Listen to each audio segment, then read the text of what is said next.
bersama-sama akan belajar kembali dari firman Tuhan. 6 Juli, kita sudah melewati 6 hari di bulan Juli. Apakah ada perubahan yang signifikan dalam hidup kita? Atau kita masih tetap menjalani kehidupan seperti biasa? Nah, walaupun seperti biasa, namun sebetulnya luar biasa. Karena kasih Tuhan sudah ditambahkan dalam kehidupan kita hari lepas hari. 6 hari Tuhan sudah menguatkan dan mengukuhkan hidup kita untuk tetap setia. Kita akan belajar dari Roma pasalnya yang pertama ayat 18 sampai dengan 25 tentang kehidupan orang lalim. Bagaimana orang lalim tidak disukai dan akan dihukum oleh Tuhan. Mari kita persiapkan Roma pasal 1 ayat 18 sampai dengan 25. Kita akan awali dengan bersama-sama berdoa. Tuhan Yesus, tanpa kami sadari, seringkali kami menjadi orang yang fasik dan lalim. Tanpa kami sengaja, kami melukai perasaan sesama kami. Tanpa kami sengaja, kami melukai hati Engkau dengan sangat dalam. Ampuni kami. Biarlah sekarang kami boleh menerima kekuatan baru lewat firman Tuhan, agar karunia kehidupan yang Engkau nyatakan pada hari ini boleh semakin berhikmat dalam diri kami, boleh semakin berguna untuk kami jalani hidup bagi kemuliaan Tuhan. Oleh karena itu curahkan Roh Kudus-Mu, agar firman-Mu menjadi kekuatan baru dalam kehidupan kami. Kiranya Engkau berfirman. Inilah doa kami dalam nama Tuhan Yesus Kristus. Amin. Itulah sebabnya aku ingin untuk memberitakan Injil kepada kamu juga yang diam di Roma. Sebab aku mempunyai keyakinan yang kokoh dalam Injil, karena Injil adalah kekuatan Allah yang menyelamatkan setiap orang yang percaya. Pertama-tama orang Yahudi, tetapi juga orang Yunani. Sebab di dalamnya nyata kebenaran Allah yang bertolak dari iman dan memimpin kepada iman, seperti ada tertulis, orang benar akan hidup oleh iman. Sebab murka Allah nyata dari surga atas segala kefasikan dan kelaliman manusia yang menindas kebenaran dengan kelaliman. Karena apa yang dapat mereka ketahui tentang Allah nyata bagi mereka, sebab Allah telah menyatakannya kepada mereka. Sebab apa yang tidak nampak daripadanya, yaitu kekuatannya yang kekal dan keilahiannya, dapat nampak kepada pikiran dari karyanya sejak dunia diciptakan, sehingga mereka tidak dapat berdalih. Sebab sekalipun mereka mengenal Allah, mereka tidak memuliakan Dia sebagai Allah atau mengucap syukur kepadanya. Sebaliknya, pikiran mereka menjadi sia-sia dan hati mereka yang bodoh menjadi gelap. Mereka berbuat seolah-olah mereka penuh hikmat, tetapi mereka telah menjadi bodoh. Mereka menggantikan kemuliaan Allah yang tidak fana dengan gambaran yang mirip dengan manusia yang fana, burung-burung, binatang-binatang yang berkaki 4 atau binatang-binatang yang menjalar. Karena itu Allah menyerahkan mereka kepada keinginan hati mereka akan kecemaran, sehingga mereka saling mencemarkan tubuh mereka. Sebab mereka menggantikan kebenaran Allah dengan dusta dan memuja dan menyembah makhluk dengan melupakan penciptanya yang harus dipuji selama-lamanya. Amin. Bapak, Ibu, dan saudara-saudara, kita membaca dalam surat Roma pasal 1 ayat 18 sampai 25 bagaimana firman Tuhan mengatakan adanya orang fasik dan lalim. Orang fasik itu apa? Orang fasik itu adalah orang-orang yang suka berbuat kejam, lalu mereka tidak peduli akan Tuhan dan mereka mau menangnya sendiri. Ya, jadi kalau ngomong Kadang-kadang mereka pakai nama Tuhan, tapi sikap hidupnya tidak mencerminkan bahwa dalam diri mereka itu ada hadirnya Tuhan, lebih ke arah kejam.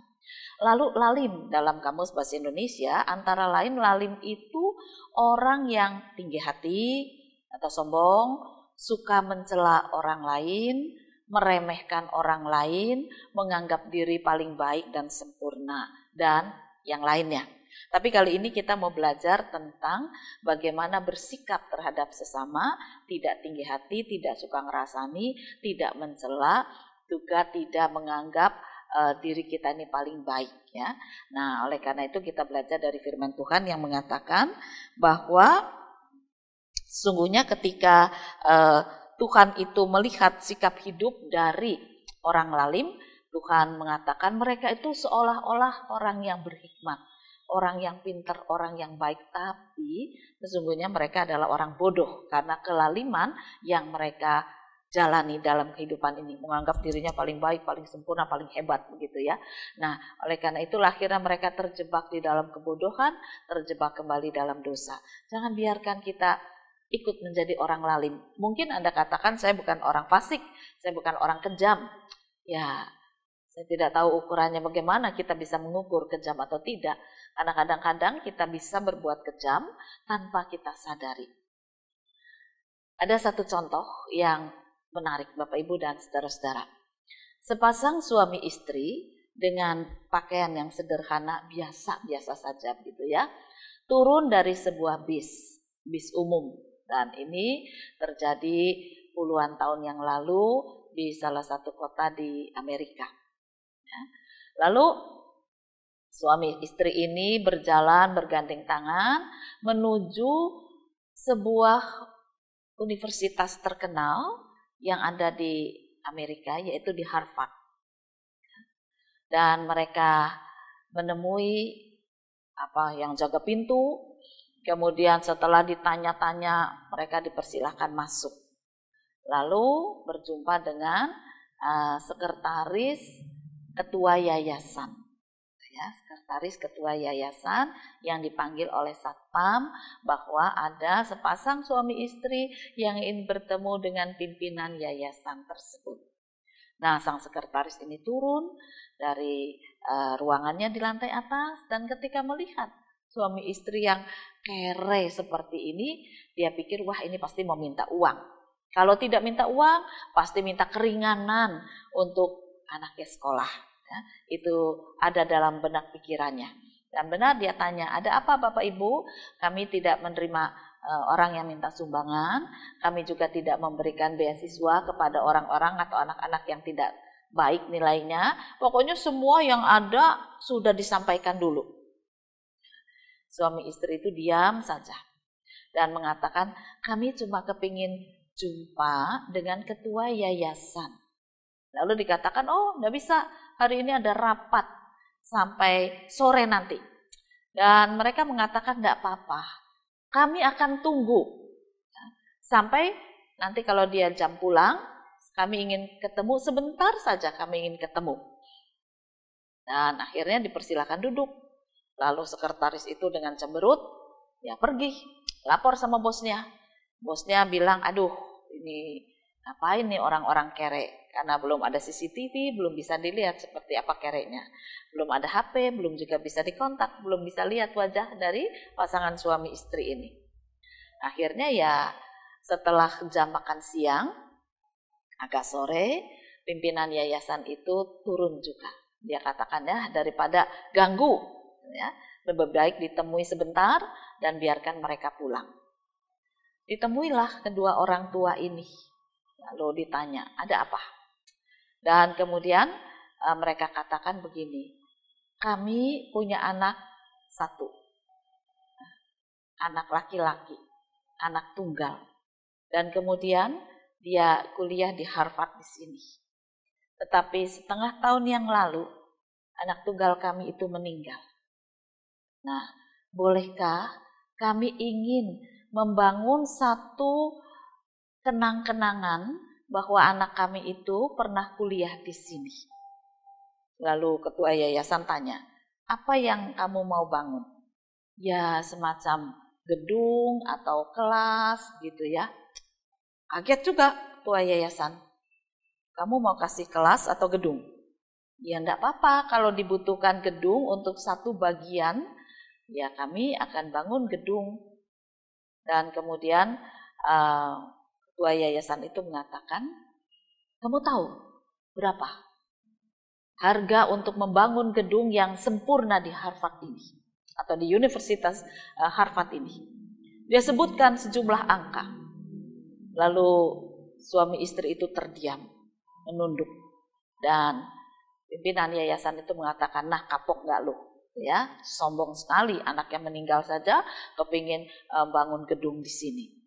Akhirnya saat kemudian sang istri berkata kepada suaminya, Pak, kalau cuma harganya satu gedung itu sekian, kenapa kita tidak membangun sendiri gedung-gedung lain, universitas sendiri dengan nama anak kita?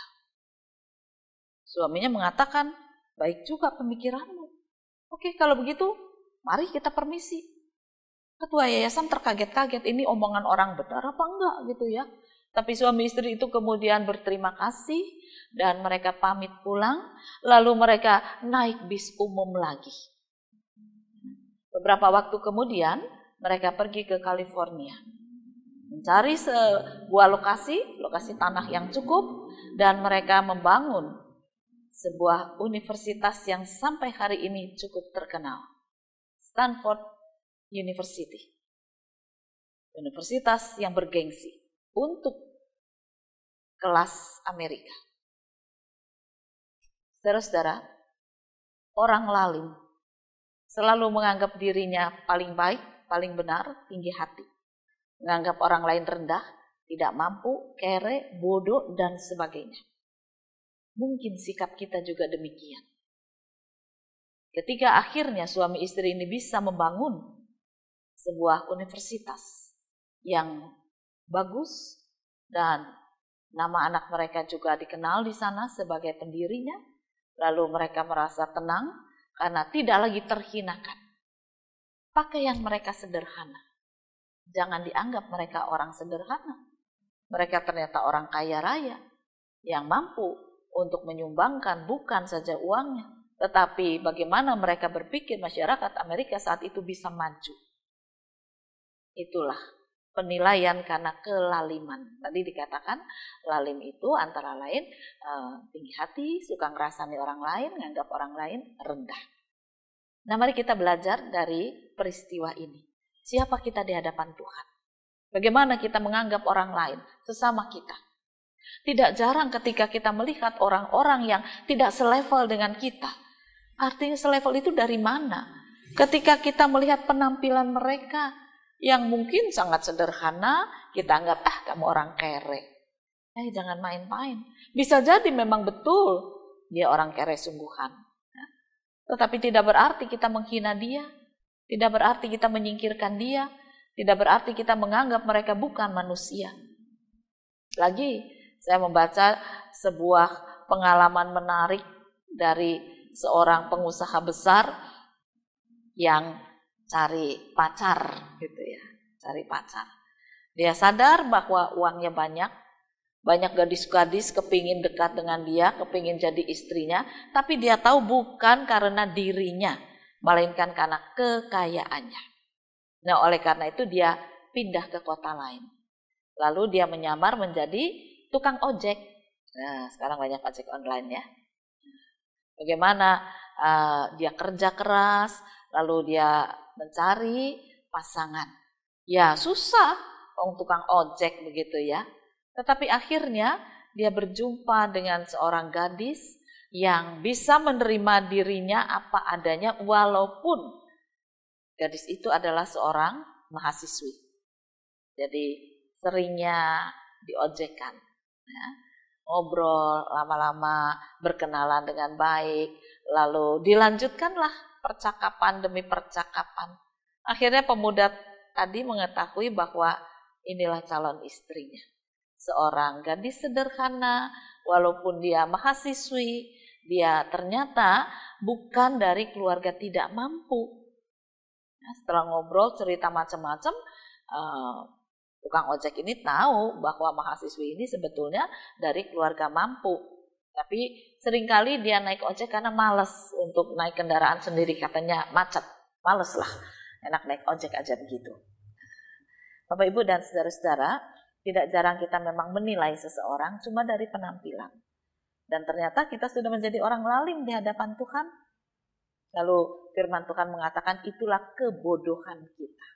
Karena kita mengukur seseorang cuma dari kepala kita, dari perasaan kita, dari pemikiran kita, dari kelaliman kita. Dan ternyata seringkali kita salah. Oleh karena itu firman Tuhan pada saat ini mengajarkan kepada kita, mari kita menjadi orang yang berhikmat di hadapan Tuhan. Jangan menilai seseorang cuma dari luarnya, dari penampilannya. Apakah itu penampilan pakaian atau penampilan perkataan atau penampilan wajah yang berseri-seri padahal di dalamnya remuk, ya kita tidak tahu. Nilailah melalui cinta kasih. Dengan siapapun kita bertemu dan berjumpa, layani dengan cinta kasih. Maka kita akan berjumpa dengan orang yang sesungguhnya. Walaupun mungkin dia tersenyum, tapi di rumah lagi padu sama pasangan hidupnya, sama keluarganya. Dan ketika kita melayani dengan cinta kasih, ya akhirnya kita bisa membuat dia betul-betul tersenyum dengan ketulusan.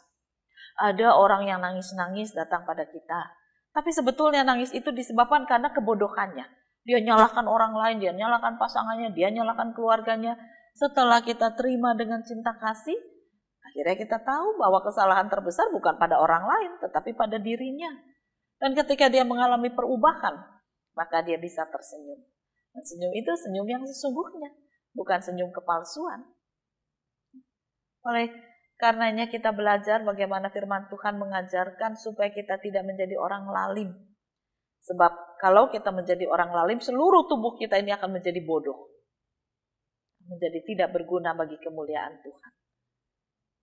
Belajarlah mengasihi sesama, belajarlah untuk menerima sesama dengan tulus dan penuh cinta kasih. Siapapun yang ada di hadapan kita, kalau kita menerima dan melayani dengan baik, kita menerima dan melayani seperti kita melayani Tuhan.